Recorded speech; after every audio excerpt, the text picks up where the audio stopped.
اگر انسان تیرے دل میں ذرہ برابر بھی میں انا تکبر ہے، ذرہ برابر، تو اللہ تیری عبادت قبول نہیں کرے گا۔ عبادت کی قبولیت کے لیے میں کا ختم ہونا ضروری ہے، اس لیے کہ سب کو شیطان نے تباہ کیا، اور شیطان کو جس نے تباہ کیا یہ اس کی میں ہے۔ اس سے پتا چلا کہ شیطان سے بڑھ کر بھی کوئی اگر نقصان دہ چیز ہے تو اس کو میں کہتے ہیں، اس کو انا کہتے ہیں، اس کو گھمنڈ اور تکبر کہتے ہیں۔ قرآن کہتا ہے وَاسْتَكْبَرَ وَكَانَ مِنَ الْكَافِرِينَ، تکبر کیا اور کافروں میں سے ہو گیا۔ مسلمانوں، اس لیے صرف عبادت پر توجہ نہ ہو، بلکہ جو عبادت غرور پیدا کر دے، گھمنڈ پیدا کر دے، اس سے اللہ کی پناہ نہ ہو۔ اللہ کی پناہ طلب کرو۔ یاد رکھنا، اگر دامن میں توجہ کرنا، میں صوفیہ کی بات کر رہا ہوں، اللہ اکبر، اگر گناہ کر کے ندامت ہے اور عمل کر کے گھمنڈ ہے، تو عمل کر کے گھمنڈ سے بہتر گناہ کی ندامت ہے۔ یہ بات اچھی طرح یاد رکھنا۔ آج بہت سارے لوگ، شاید وہ اہل سنت میں نہیں ہیں، اپنے عمل پر نازا ہے۔ دوسروں میں اور ہم میں فرق یہی ہے کہ وہ صرف عمل پر ناز کرتے ہیں، اور ہم عمل کر کے عمل پر نہیں، جانے عمل محمد الرسول اللہ کی نسبت پہ ناز کرتے ہیں۔ نعرہ تکبیر، نعرہ رسالت، اولاد غوث اعظم۔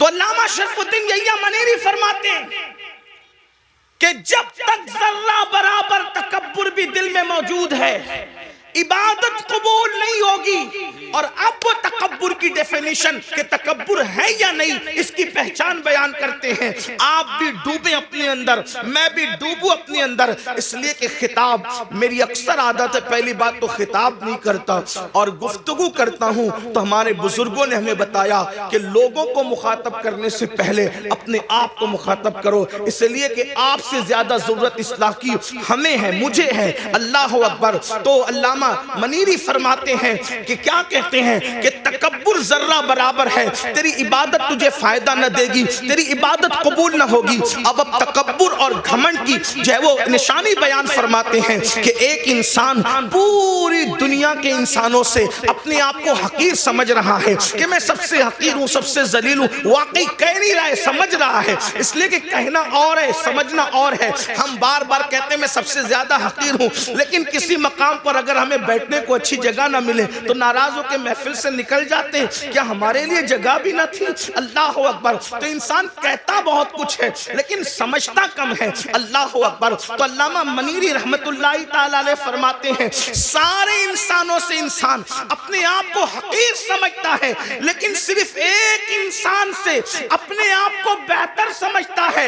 سب سے حقیر سمجھ کر ایک سے اپنے آپ کو بہتر سمجھا، مطلب ابھی بھی اس کے اندر گھمنڈ اور تکبر باقی ہے، اور جس میں تکبر باقی ہے اللہ اس کے عمل کو اس کے منہ پہ مارے گا، اللہ اس کے عمل کو قبول نہیں فرمائے گا۔ اپنے من میں ڈوب کر پا جا سراغ زندگی، تو اگر میرا نہیں بنتا نہ بن، اپنا تو بن۔ تو پہلی مٹھی بھر کر جب ہم کسی قبر پر مٹی ڈالتے ہیں تو کہتے ہیں منہا خلقناکم، اس کا مطلب کیا ہے؟ گھمنڈ والو، تکبر والو، چاہے حسن کا ہو، چاہے علم کا ہو، چاہے دولت کا ہو، چاہے نسب کا ہو، چاہے تقویٰ پرہیزگاری کا ہو، قرآن کہہ رہا ہے اسی مٹی سے تمہیں پیدا کیا گیا ہے۔ منہا خلقناکم، اسی مٹی سے پیدا کیا گیا، تمہیں تخلیق کیا گیا مٹی سے۔ جس انسان کو مٹی سے بنایا گیا ہو، اس انسان کو گھمنڈ کیسے زیب دیتا ہے؟ اس انسان کو تکبر کیسے زیب دیتا ہے؟ پھر اس کے بعد ہم دوسری مٹی بھر کر کے ڈالتے کہتے ہیں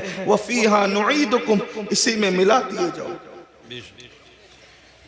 اٹھایا مٹی سے، ملائیں گے مٹی، اور پھر وَمِنْهَا نُخْرِجُكُمْ تَارَةً أُخْرَى، تیسری مٹھی بھر کر جب ہم مٹی ڈالتے ہیں تو کہتے ہیں، آیت کریمہ کو بطور دعا پڑھتے ہیں، اور پھر اسی مٹی سے تمہیں اٹھایا جائے گا۔ اب آج میری گفتگو کا جو عنوان ہے، ہم کیسے اٹھیں گے، یہ اس پر آپ کی توجہ۔ جانا تو سب نے قبر میں، ہر آدمی اپنی اپنے عمل کے مطابق جائے گا، جو جیسے جائے گا تیسے جائے گا، اٹھیں گے کیسے؟ تو ایک حدیث پاک بڑی طویل ہے، اس میں اللہ کے رسول صلی اللہ علیہ وآلہ وسلم سے پوچھا گیا کہ یا رسول اللہ صلی اللہ علیہ وآلہ وسلم، ہمیں قبروں سے کیسے اٹھایا جائے گا اور کس حالت میں اٹھایا جائے گا؟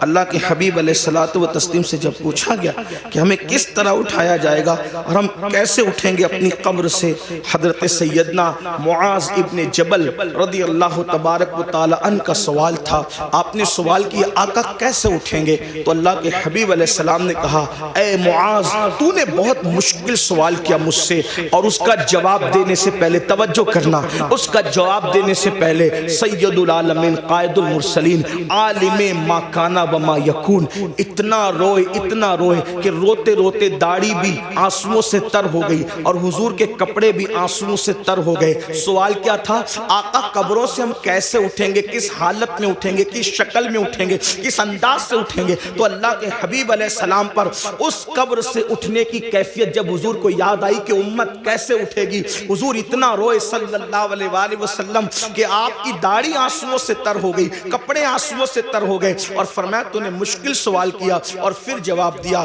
اے معاذ، جب میری امت قبر سے اٹھے گی تو وہ 12 صورتوں میں اٹھے گی، 12 شکلوں میں اٹھے گی۔ قبر سے اٹھنے والوں کی 12 پوزیشن ہوگی۔ اب یہاں توجہ کے ساتھ سنیں، حدیث مکمل ہوگی، بات بھی پوری ہو جائے گی۔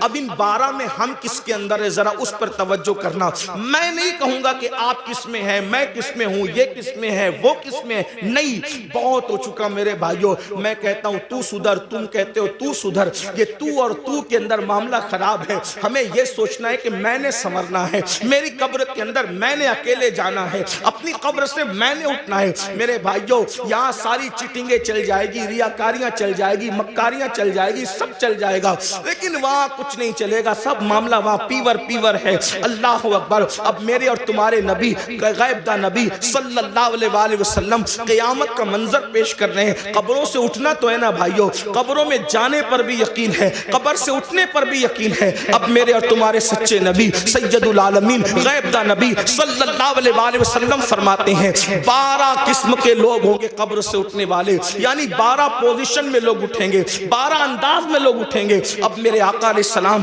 پہلے شخص کے بارے میں فرماتے ہیں، اللہ حضرت سیدنا معاذ بن جبل رضی اللہ تعالی نے عرض کیا حضور بتائیں نا کہ کیسے کیسے لوگ اٹھیں گے؟ تو اللہ کے حبیب صلی اللہ علیہ وآلہ وسلم ارشاد فرماتے ہیں ایک ٹولہ قبر سے اٹھے گا، یعنی پہلا گروپ قبر سے نکلے گا۔ قبروں سے جو پہلا ٹولہ اور گروپ نکلے گا، آقا ارشاد فرماتے ہیں نہ ان کے ہاتھ ہوں گے نہ ان کے پیر ہوں گے، یعنی قبر سے نکلتے وقت، یعنی قبر میں جب دفن ہوں گے تو ان کا پورا وجود صحیح سلامت ہوگا، لیکن جب وہ اپنی قبروں سے اٹھیں گے تو ان کے ہاتھ بھی کٹے ہوئے ہوں گے، ان کے پیر بھی کٹے ہوئے ہوں گے۔ اللہ اکبر۔ اس حالت میں وہ دنیا سے جب گئے تھے تو اچھے بھلے، لیکن قبر سے نکلیں گے تو ہاتھ نہیں پیر نہیں، ہاتھ اور پیر دونوں کٹے ہوئے، اور اس وقت غیب سے ندا آئے گی اے لوگوں، یہ ٹولہ جو قبر سے ہاتھ اور پیر کٹا ہوا نکلا ہے، جانتے ہو کس جرم کی وجہ سے ان کے ہاتھ اور پیر کاٹ دیے گئے؟ اللہ اکبر۔ تو لوگ پوچھیں گے کس وجہ سے؟ تو کہاں جائے گا؟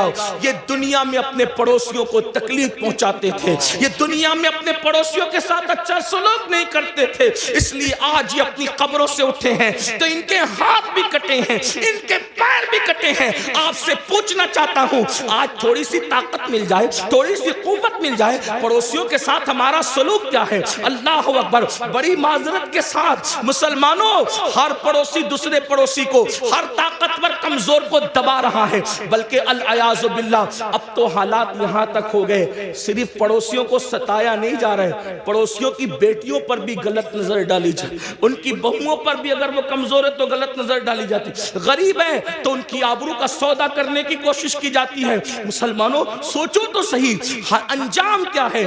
یہ دنیا ہے، دنیا میں کوئی روکے نہ روکے، کوئی ٹوکے نہ ٹوکے، کوئی جو چاہے جس طرح چاہے کر لے، مگر قبر ہے، آخرت ہے۔ ذرا سوچو تو صحیح، دنیا میں جس کے ہاتھ نہیں اس کا انجام کیا، دنیا میں جس کے پیر نہیں اس کی حالت کیا، لیکن آخرت میں جو اللہ اکبر لنگڑا اور لولا کر دیا جائے، کس بنیاد پر؟ پڑوسیوں کو ستانے کی بنیاد پر۔ آئیے میں طول نہ دیتے ہوئے صرف ایک دو روایت اس سلسلے میں آپ کی خدمت میں پیش کروں۔ جانتے ہیں اللہ کے رسول علیہ السلام فرماتے ہیں کہ جبریل نے میرے پاس آ کر پڑوسیوں کے بارے میں ایسی ایسی باتیں کرنا شروع کی کہ مجھے اندیشہ ہوا کہ کہیں پڑوسیوں کو وراثت میں حقدار نہ کر دیا جائے، پڑوسیوں کو جو ہے انسان کے مال میں شریک نہ کر دیا جائے۔ آقا علیہ السلام ارشاد فرماتے ہیں کہ کوئی بندہ پیٹ بھر کر کے کھانا کھا کے سو جائے اور اس کا پڑوسی بھوکا ہو، آقا فرماتے ہیں وہ کامل مومن نہیں ہو سکتا۔ یہاں تک آقا فرماتے ہیں کہ پڑوسی کا حق یہ ہے جب تم اچھا کھانا بناؤ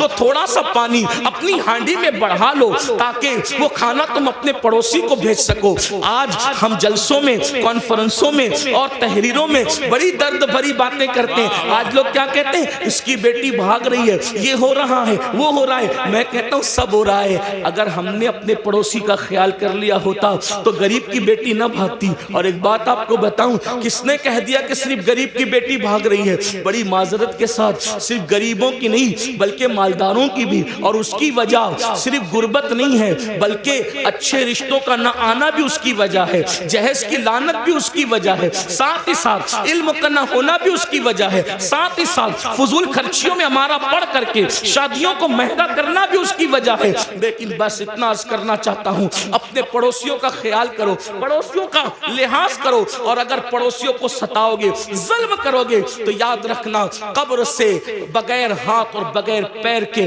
اٹھنے کے لیے تیار ہو جاؤ۔ اسی پہ بس نہیں، آقا فرماتے ہیں وہ لنگڑے بھی اٹھیں گے، لولے بھی اٹھیں گے، اور ان کو منہ کے بل گھسیٹتے ہوئے جہنم میں لے جایا جائے گا کہ تم نے پڑوسیوں پہ ظلم کیا تھا۔ ایک بات پڑوسیوں کے متعلق اور رس کروں آپ سے، آج پڑوسیوں کے ساتھ اچھا سلوک ہمارا نہیں۔ کل لوگ جب گھر خریدنے جاتے تھے تو دیکھتے تھے کہ مسلمان رہتا ہے کہ نہیں رہتا ہے پڑوس میں، اور لوگ مسلمان کے پڑوس میں رہنا پسند کرتے تھے، اور آج لوگ مسلم محلے میں رہنا پسند نہیں کرتے۔ کیوں؟ سب سے زیادہ کچرا اور گھان اگر کسی علاقے میں ہوگی تو مسلم محلے میں، ننگے بچے چڈی پہن کر کے گالی گلوچ کر رہے ہوں گے تو مسلمانوں کے محلے میں، رات کے 3-3 بجے تک کے جھگڑے فساد کی آواز آ رہی ہوگی تو، اور ٹی وی کا آواز زور سے ہو رہا ہوگا تو مسلمانوں کے محلے میں۔ حد ہے، جس مذہب نے ڈسپلین سکھایا آج اس مذہب کے ماننے والے ڈسپلین سے دور ہے، اور دوسروں نے ہم سے سیکھ لیا اور ہم کورے ہو گئے۔ یہ رونا ہے، کوئی ڈسپلین ہماری زندگی میں نہیں۔ مسلمانوں سوچو تو صحیح، ہم کہاں ہیں؟ ہمیں اس سے نکلنا ہے۔ ہمیں، اگر ہم دین سیکھنے آئے ہیں جلسوں میں تو مبارکباد کے مستحق ہیں، اور اگر ہم صرف بھیڑ کرنے آئے تو جلسوں کے اندر سیاسی جلسوں میں سر دیکھے جاتے ہیں، مذہبی جلسوں میں سر نہیں دیکھے جاتے۔ یہاں تو بدلنے والوں کی تعداد دیکھی جاتی ہے۔ اگر جلسے انقلاب نہیں پیدا کرنے، صرف رسومات پر ہیں، تو یہ قیامت کی نشانیوں میں سے ایک نشانی ہے۔ اللہ کے رسول علیہ السلام نے فرمایا قیامت کی نشانیوں میں سے ایک نشانی یہ ہے کہ لوگ دین سننے جمع ہوں گے، دین پر عمل کرنے جمع نہیں ہوں گے۔ اللہ اکبر! جلسے والے بھی خوش، خطیب صاحب بھی خوش کہ کیا ہزاروں کی بھیڑ تھی، لیکن کہتا ہوں یہ قیامت کی نشانی ہے۔ دل اس وقت تک ٹھنڈا نہیں ہوگا ہمارا جب تک کہ جیسے جلسے میں رات کے 3 بجے تک ٹک کر بیٹھتے ہو، اسی تعداد میں جب تک نماز فجر میں نہ آؤ ہمارے کلیجے ٹھنڈے نہیں ہو سکتے۔ اس لیے کہ سروں کو گن کر سیاسی لیڈر تو خوش ہو سکتے ہیں، مذہبی لوگ اس سے خوش نہیں۔ ہاں شکر ضرور ہے کہ آپ آگے، اللہ کا شکر ہے، شکر کرتے ہیں، لیکن کتنے لوگ عمل کرتے ہیں، کتنے لوگ تبدیل ہوتے ہیں؟ تبدیل ہونے کے لیے سنو اور آج کے بعد عہد کرو پڑوسیوں کے ساتھ بدسلوکی نہیں ہوگی۔ ایک بات آپ سے کہتا ہوں، ہمارے امام الائمہ، سراج الامہ، کاشف الغمہ، سیدنا نعمان بن ثابت امام اعظم ابو حنیفہ کا ایک پڑوسی تھا، موسیقی کے فن میں ماہر تھا، اور آپ کو ستانے کے لیے پوری رات موسیقی بجاتا تھا، میوزک بجاتا تھا، بہت تکلیف پہنچاتا تھا، گانا بھی گاتا تھا، تکلیف بھی تکلیف پہنچانا ہی اس کا مشغلہ تھا۔ اور ایک بات یہ بھی یاد رکھنا، اگر کوئی پڑوسی آپ کو ستائے آپ صبر کریں، کیونکہ پڑوسی کا حق ہے، آپ صبر کریں، آپ اس پہ ظلم نہ کریں۔ امام اعظم ابو حنیفہ رحمۃ اللہ تعالیٰ علیہ صبر کرتے تھے۔ ایک دن کسی نے اس کی کمپلین کر دی بادشاہ کے سپاہ کے پاس۔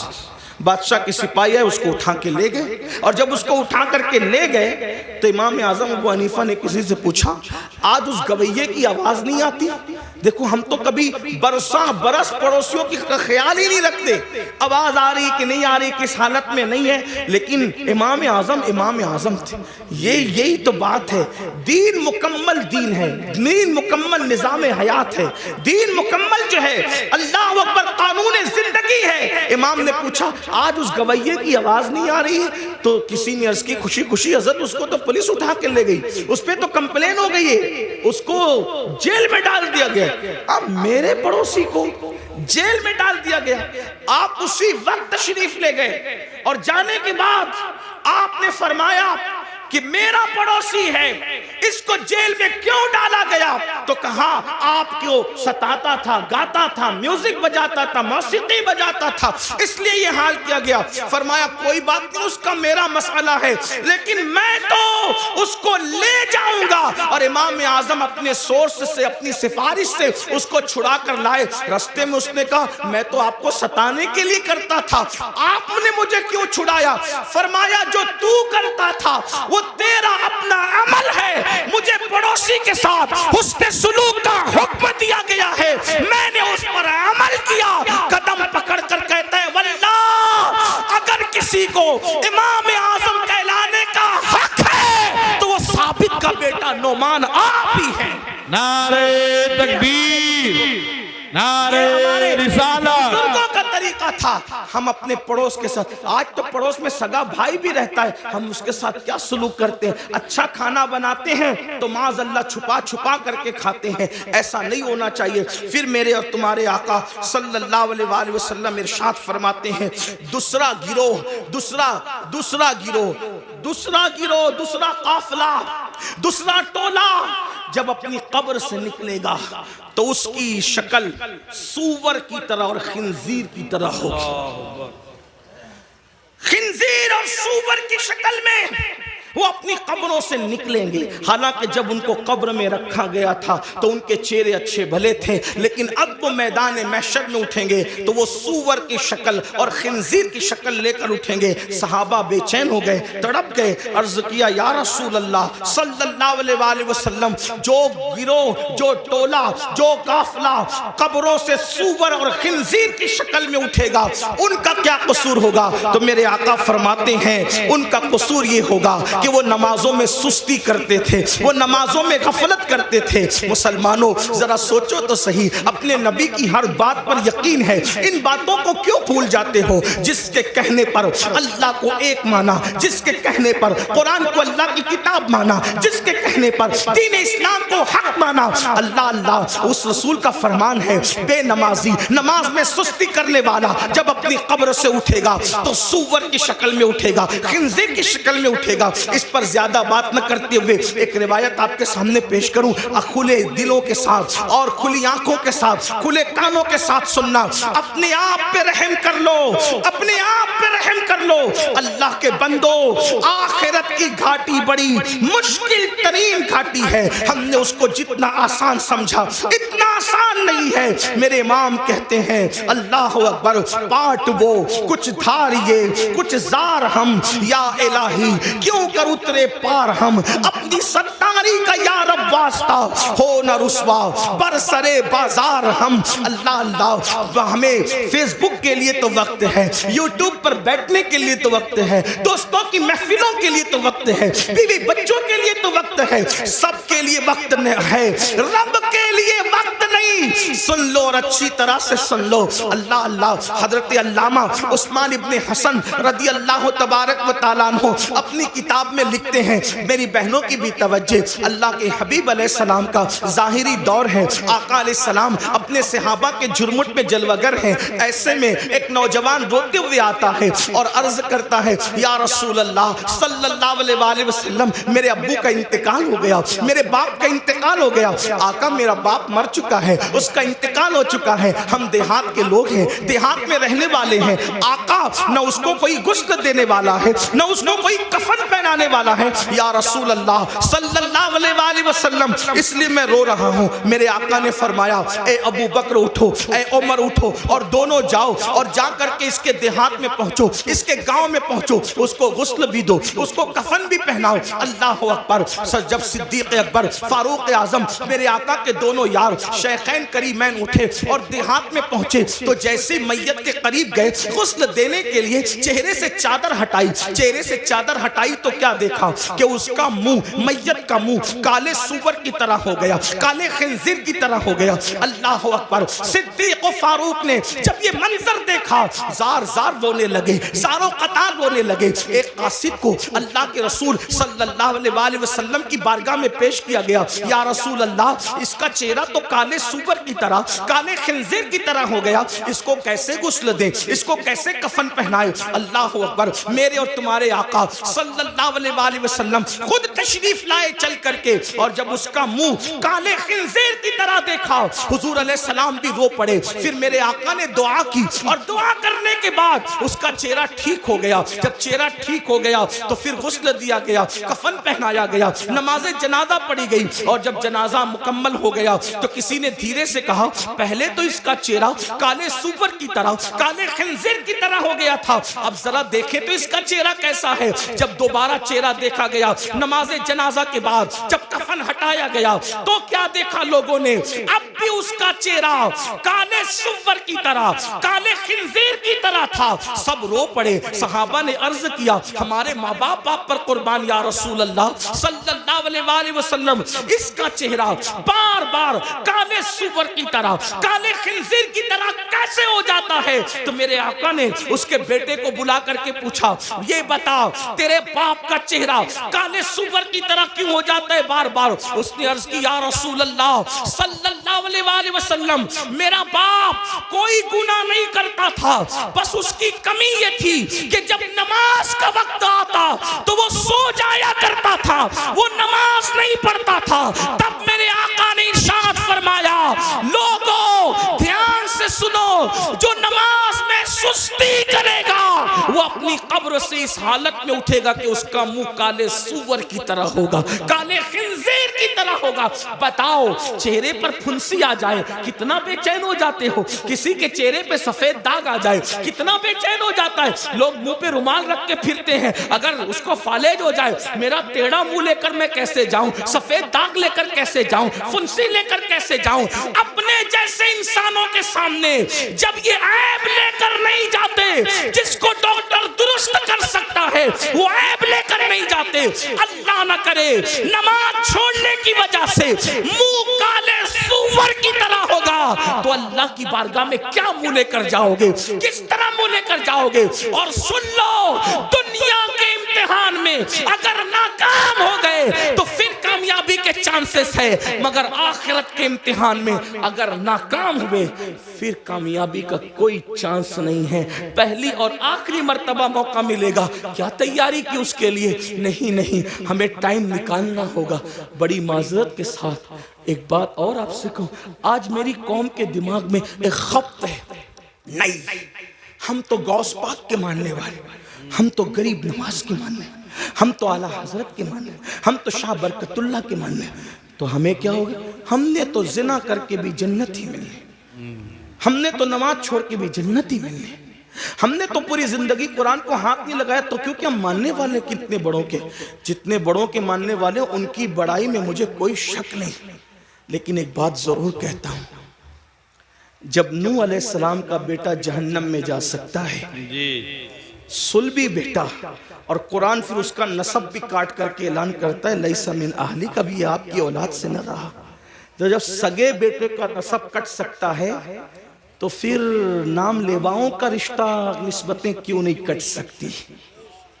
وہ شخص غوث پاک کا کیسے ہو سکتا ہے جو نماز نہیں پڑھتا؟ کیونکہ غوث پاک کہہ چکے کہ بے نمازی مرے تو اسے مسلمان کی قبرستان میں دفن مت کر۔ میں لوگوں کو کہتا ہوں، کچھ لوگوں کو برا بھی لگتا ہے لیکن مجھے لوگوں کا خیال کم ہے۔ ہم لوگ قادری بن گئے، چشتی بن گئے، نقشبندی بن گئے، سہروردی بن گئے، مداری بنے، وارسی بنے، برکاتی بنے، رضوی بنے، اشرفی بنے، سب بنے۔ اب سے پوچھتا ہوں، سچ بتانا اپنے ایمان والے دلوں پہ ہاتھ رکھ کے، کیا سچے مسلمان بھی بنے ہم؟ اپنے آپ سے پوچھو آج، سب بنے؟ قادری، چشتی، نقشبندی، ادیب، خطیب، شہیر، یہ وہ مخیر، یہ سب بنے؟ سچے مسلمان بھی بنے؟ آپ کہیں گے تو کیسی بات کرتے آیا ہے؟ ہم کیا مسلمان نہیں؟ میں نے کہا میں آپ کے اسلام کا منکر نہیں، لیکن پوچھ رہا ہوں کیا سچے مسلمان بھی بنے؟ کہا وہ کیوں؟ میں نے کہا اس لیے کہتا ہوں، اگر پیر ٹوپی دے دے، توجہ کریں، ٹوپی دے دے، کتنا سنبھال کے رکھتے ہو، میرے پیر کی ٹوپی، میرے پیر کا ماما، میرے پیر کا کرتا، میرے پیر کا جبہ، کیوں؟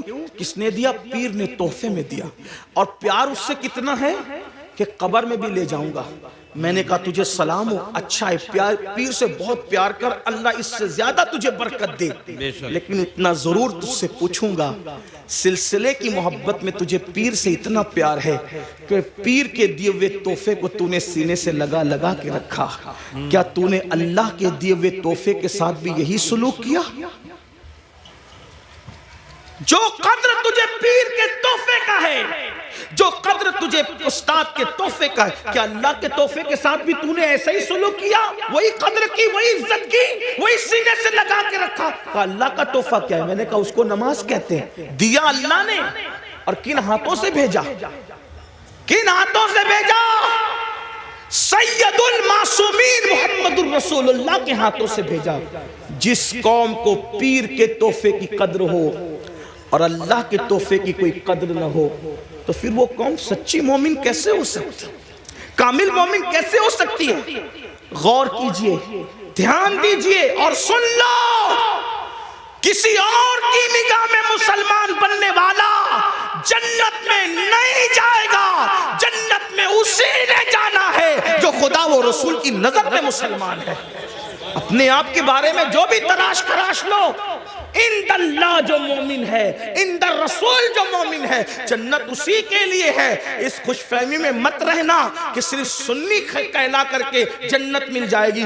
سنی کہلانا اور ہے، سنی بن جانا اور ہے۔ صرف سنی کہلانے والوں کو جنت نہیں ملے گی، سنی بن جانے والوں کو جنت ملے گی۔ اور یاد رکھنا، اللہ اکبر، ہمارے بزرگوں نے تو نوافل بھی ترک نہیں کیا، سنت غیر موقدہ بھی ترک نہیں کیا، اور ہم فرائض چھوڑ بیٹھے ہیں۔ اللہ اکبر۔ آپ کو بتاؤ، غور کر، آقا علیہ السلام نے اپنے خاندان کے لوگوں کو فرمایا، دیکھو خاندان رسول ہے، کوئی خاندان بحیثیت خاندان رسول اللہ کے خاندان کے برابر نہیں ہو سکتا۔ حضور سیدی اشرفی میاں رحمت اللہ تعالیٰ علیہ اکثر ایک شعر کہا کرتے تھے، کہتے تھے کوئی ہو متقی و عالم و زاہد زمانے میں، مگر آل محمد کے برابر ہو نہیں سکتا۔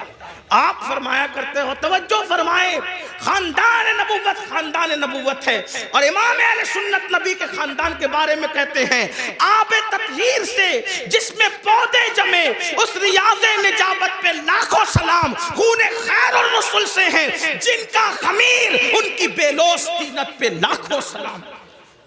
رسول اللہ کے خون سے جن کا خمیر بنا ہے، آب تطہیر سے جس میں پودے جمے، وہ نبی کا خاندان۔ توجہ کریں، اس خاندان رسالت کو رسالت ماں نے فرمایا، اے بنو ہاشم عمل کرنا، عمل۔ توجہ کریں، اللہ کے رسول اپنے خاندان کے لوگوں کو کہہ رہے ہیں عمل کرنا، عمل۔ کہیں ایسا نہ ہو کہ لوگ عمل لائیں اور تم صرف نسب لاؤ۔ پھر آقا نے فرمایا، اے بنو ہاشم، جس کو عمل نے پیچھے کر دیا اس کو نسب کبھی آگے نہیں کر سکتا، اس لیے عمل کرنا۔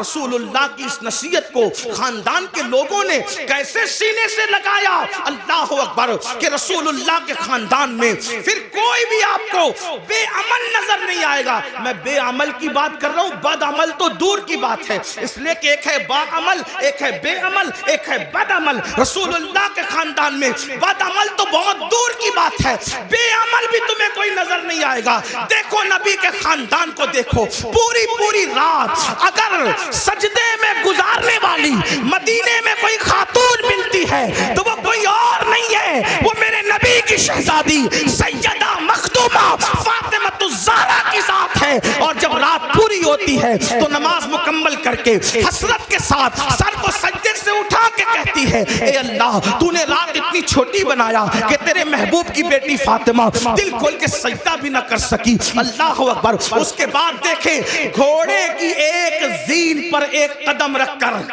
دوسرے زین پر قدم رکھنے سے پہلے جو پورا قرآن مکمل کرتا ہے وہ کوئی اور نہیں ہے، وہ میرے نبی کے خاندان کا فرد، رسول اللہ کا بھائی، حمزہ داماد پیمبر، خاتم ولایت، فاتح خیبر، ابو الحسنین، مولا کائنات سیدنا علی مرتضیٰ کی ذات ہے۔ کسی نے قرآن اس طرح پڑھا، بابا قرآن پڑھتے ہیں گھوڑے کی سین پر ایک قدم رکھ کر دوسرا قدم رکھنے سے پہلے، اور شہزادوں کی کیا شان ہے، سر کٹنے کے بعد جو نیزے پہ قرآن پڑھتے ہیں وہ کسی اور خاندان کا فرد نہیں، وہ میرے نبی کا نواسا سیدنا امام حسین کی ذات ہے، امام علی مقام کی ذات ہے۔ محراب میں، منبر پہ، مسجدوں میں آپ نے ہر خاندان والے سے قرآن سنا، لیکن نیزے پہ جس نے قرآن پڑھا وہ صرف میرے نبی کا خاندان۔ 40 سال تک عشاء کے وضو سے فجر کی نماز جہاں ہو رہی ہے وہ کوئی اور نہیں، وہ میرے نبی کے خاندان کا شہزادہ جسے دنیا سرکار غوث اعظم کے نام سے جانتے ہیں۔ 70 سال تک کبھی نہ سو کر رات و دن جاگ کر عبادت کرنے والا، 90 لاکھ کو کلمہ پڑھانے والا، وہ کسی اور خاندان میں نہیں ملے گا، وہ میرے نبی کے خاندان میں ہے، جس کو معین الدین اجمیری غریب نواز کہا جاتا ہے۔ جب ذکر کرتے ہیں تو آپ اتنی کثرت سے کرتے ہیں کہ آپ کے ذکر کو سن کر پرندے بھی ذاکر ہو جاتے ہیں۔ ایسا ذاکر آپ کو کسی اور خاندان میں نہیں ملے گا، وہ میرے نبی کا شہزادہ حضرت شاہ برکت اللہ عشقی بیمی مہریروی رحمت اللہ علیہ کی ذات ہے، جس کے ذکر نے پرندوں کو ذاکر بنا دیا۔ یہ خاندان نبوت کا عمل ہے۔ امام زین العابدین کا نام زین العابدین نہیں ہے بلکہ ان کا نام ہے علی ابن حسین۔ زین العابدین ان کا لقب ہے، لقب۔ اور زین العابدین کیوں کہتے ہیں؟ کیونکہ روزانہ تقریباً 300 رکعت اور کبھی 700 رکعت نفل نماز پڑھتے تھے۔ لوگوں نے کہا یہ عابد نہیں ہے بلکہ یہ زین العابدین ہے۔ عابدوں کثرت سجدہ کی وجہ سے آپ کی پیشانی پر سجدے کا نشان پڑ گیا تھا۔ ایک تو یہ کہ جو لوگ غلط سجدہ کرتے ہیں ان کی پیشانی پہ نشان آتا ہے، اور ایک تو یہ جو کثرت سے سجدہ کرتے ہیں ان کی پیشانی پر بھی نشان آ جاتا ہے۔ لیکن کتنی 300 رکعت کے بعد، 700 رکعت کے بعد، اور میں جہاں سے پڑھ رہا ہوں اس کو میرے امام اہل سنت نے لکھا کہ آپ کی پیشانی پر نشان سجدہ کثرت سجدے کی وجہ سے۔ آپ بتائیں، آپ رسول اللہ صلی اللہ علیہ وآلہ وسلم کے خاندان والوں کا یہ عمل دیکھ، امام جعفر صادق کو دیکھ، روزانہ پوری رات عبادت میں گزرتی، امام محمد باقر کو دیکھ، امام موسیٰ کاظم کو دیکھ، جس کو دیکھیں۔ اور ہمارا حال یہ، ہم کہتے ہیں ہم تو نام لیوائے، میں نے کہا وہ خاندان کے لوگ تھے۔ بلکہ ایک بات آئی، بات عرض کروں، شاید حدیث پوری نہ پڑھ سکوں کیونکہ وقت زیادہ ہوا، لیکن ایک بات پڑھتا ہوں، شاید آپ کے دل کے دریچے اللہ کھول دے۔ مغفرت کے بارے میں ہم بہت بے حس ہیں، بخشے جائیں گے مولانا، بخشے جائیں، اللہ کریم ہے، بخشے جائیں، اللہ کریم ہے، بخشے جائیں، بے شک اللہ کریم ہے۔ علامہ نقی علی خان امام المتکلمین لکھتے ہیں اپنی کتاب میں، اللہ کو کریم جان کر گناہ پہ گناہ کر رہا ہے نا، کہ اللہ کریم میں بخش دے گا۔ فرماتے ہیں اللہ کو کریم جان کر گناہ کرنے والے اللہ کو قادر جان کر تو زہر کیوں نہیں کھاتا؟ جب وہ کریم ہے گناہوں پہ بخش دے گا تو قادر بھی تو ہے، زہر کھانے پہ زندگی بھی دے سکتا ہے، لیکن اللہ کو قادر جان کر تو نے کبھی زہر نہیں کھایا اور اللہ کو کریم جان کر گناہ کر رہا ہے۔ اللہ کو کریم جاننے کا یہ مطلب نہیں کہ گناہ کر کے سوچے کہ اللہ بخش دے گا، اللہ کو کریم جاننے کا مطلب یہ کہ نیکی کر کے بھی رو اللہ میری نیکیاں اس قابل نہیں کہ تیری بارگاہ میں قبول ہو، اپنے کرم سے قبول فرما لے۔ اللہ گناہ تو گناہ، اگر نیکی کا سوال کر لے تم اپنے اللہ کو نیکی کا جواب نہیں دے سکتے۔ جو اتنے چین سے بیٹھے ہیں نا میرے بھائی، جب جس دن احساس ہوگا کہ مغفرت کس چیز کا نام ہے تو آپ کو پتہ چلے گا۔ حضرت سیدنا امام جعفر صادق کا ذکر ہے۔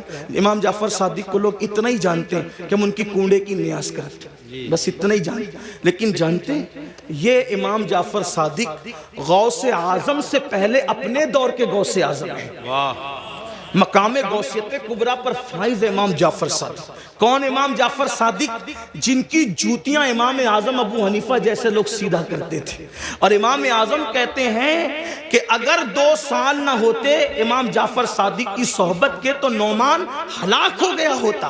یہ امام جعفر صادق، لیکن وہ جعفر صادق جس کی صحبت کو امام اعظم اپنی کل عمر کا سرمایہ کہتے ہیں، جب اس امام جعفر صادق سے لوگ مصافحہ کرتے، ہم لوگوں سے بھی لوگ کرتے ہیں، امام جعفر صادق سے بھی لوگ مصافحہ کرتے تھے۔ داتا صاحب لکھتے ہیں کہ جب امام جعفر صادق سے کوئی مصافحہ کرتا تھا تو امام جعفر صادق اس کا ہاتھ پکڑ لیتے۔ دھیان دینا، توجہ کرنا، غور سے سننا اور پھر سوچنا اس پر کہ ہم کہاں ہیں۔ امام جعفر صادق جس کے نسب میں کسی کو کوئی اختلاف نہیں، جی اتنا مضبوط سلسلۃ الذہب ہے کہ جعفر صادق بیٹے ہیں امام محمد باقر کے، وہ بیٹے امام زین العابدین کے، وہ بیٹے امام حسین کے، اور وہ بیٹے ہیں حضرت مولا علی کے، اور وہ شوہر سیدہ فاطمہ کے، اور وہ شہزادی رسول اللہ کی۔ یہ سلسلۃ الذہب ان کا نسب نامہ ہے۔ ہاں، اب امام جعفر صادق سے کوئی مصافحہ کرنے آتا تو آپ اس کا ہاتھ پکڑتے اور ہاتھ پکڑ کر فرماتے وعدہ کر کہ اگر قیامت میں تیری بخشش ہو گئی تو تو اللہ کی بارگاہ میں میری سفارش کرنا کہ اللہ جعفر صادق کو بخش دے، اس کو معاف کر دے۔ توجہ کریں، اگر اس اسٹیج پر یہ جو بڑے بڑے علماء مفتیان کرام سادات کرام بیٹھے ہیں، مفتی آفاق صاحب کے صاحبزادے ہیں اور بھی علماء ہیں، اگر کوئی کسی عام آدمی کا ہاتھ پکڑ کے کہے کہ اگر تیری بخشش ہو گئی تو میری سفارش کر دینا، مغفرت میری کروا دینا، تو وہ کہے گا کہ حضرت یہ کیسی بات کر رہے ہیں آپ لوگ اللہ والے لوگ ہیں، ہم عوام میں سے ہیں، ہماری نہ غسل ہے صحیح ہے، نہ ہماری طہارتیں صحیح ہے، نہ ہماری نماز پڑھنے کا طریقہ آتا ہے، آپ ایسی کیسی بات کر رہے ہیں۔ اب جب یہ منبر پہ بیٹھے ہوئے اللہ والے کسی سے یہ بات کریں تو تعجب ہوگا، چہ جائے کہ امام جعفر صادق ایسا سید جس کی غلامی امام اعظم جیسے لوگ کریں، وہ جو ہے علم کے معاملے میں ان جیسا ان کے دور میں کوئی نہیں تھا، تقوی کے معاملے میں ان جیسا کوئی متقی نہیں تھا، عبادت کے معاملے میں ان جیسا کوئی عابد ان کے دور میں نہیں تھا، اور وہ لوگوں کا ہاتھ پکڑ کے کہتے وعدہ کرو کہ اگر تمہاری بخشش ہو گئی تو تم میری سفارش کرنا، میری مغفرت کروانا، میری سفارش کرنا، شفاعت کرنا۔ اور لوگ پلٹ کے کہتے امام آپ تو سید ہیں، سید آپ تو سید آل رسول ہیں، ہم آپ کی کیا سفارش کریں گے، آپ کے نانا شفیع المذنبین ہیں۔ تو امام جعفر صادق روتے ہوئے جواب دیتے رونا تو یہی ہے کہ ہم سید ہیں۔ توجہ کریں، کہتے رونا تو یہی ہے کہ ہم سید ہیں، کیونکہ ہم اس بات سے ڈرتے ہیں کہ ہمارے نانا کو ہم منہ کیا دکھائیں گے، نانا کو منہ دکھانے کی ہمت نہیں ہے قیامت کے دن۔ یہ حال ہے ان کا جن کی سیادت پر، امامت پر، قیادت پر، تقوی پر، زہد پر پوری امت کا اتفاق ہے، وہ قیامت کے دن سے اتنے لرزہ بر اندام ہے۔ اور یہاں جنہیں غسل بھی نہیں آتا، وضو بھی نہیں آتا، جمعہ کی 2 رکعت پڑھ کے مسجد سے ایسے بھاگتے ہیں جیسے اسکول سے چھٹی ہونے پر اسکول کے بچے بھاگتے ہیں، یہ حالت ہے۔ اور اس کے بعد ہم جنت کے ٹھیکیدار بنے، مولانا ہم جنت میں نہ جائیں گے تو کون جائے گا؟ بڑی معذرت کے ساتھ وہاں پھر دیکھا جائے گا کہ کیا ہوگا، اور وہاں پچھتانے سے کام نہیں چلے گا۔ آج لے ان کی پناہ، آج مدد مانگ ان سے، پھر نہ مانیں گے قیامت میں اگر مان گیا۔ آج راتوں کو ضائع کرنے والوں، آج راتوں کو فضول گزارنے والوں، وقت کو برباد کرنے والوں، یہ زندگی کا قیمتی سرمایہ اللہ نے پہلی اور آخری مرتبہ دیا ہے، خدا کے لیے اس کو ضائع نہ کرو، اس کو فضول برباد نہ کرو، ورنہ موت کی بات پچھتانا ہوگا۔ موت کے بعد سوائے پچھتانے کے کچھ ہاتھ نہیں آئے گا، لیکن اس دن کا پچھتانا اللہ اکبر کوئی فائدہ نہ دے گا۔ اس کے بعد میرے اور تمہارے آقا